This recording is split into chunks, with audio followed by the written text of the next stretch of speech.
As the demand for beef continues strong, it's the relationships throughout the supply chain that keep it on track. Probably the most important thing in a cattle operation is to buy a live animal and sell a live animal.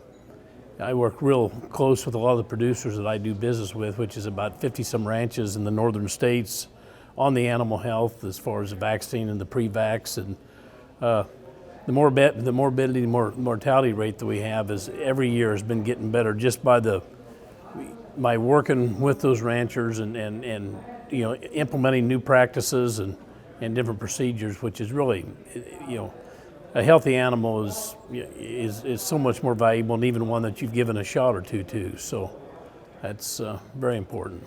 Ranchers and cattle feeders need to talk when it comes to new ideas and putting them to use in the herd. Earlier there was a lot of producers, for instance, that didn't want to use a live virus vaccine.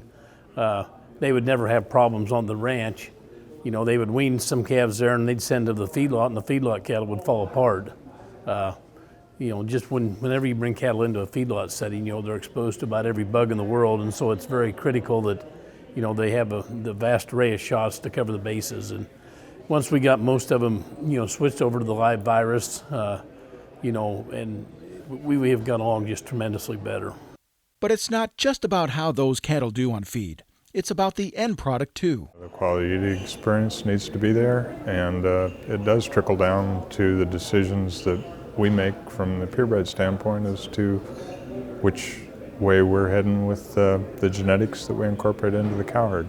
From feeders to processors, everyone plays a vital role in helping them understand how their cattle can perform better in the end. We've had contacts all the way from cattle feeders. We've had contacts from packing plants that are trying to identify cattle that they can buy from feeders that have some known genetics that they can identify and that they can target into a high-quality eating experience and to a high-quality program. In a demand-driven industry, these are the conversations that can improve your herd and bottom dollar for years to come. I'm Bob Cervera.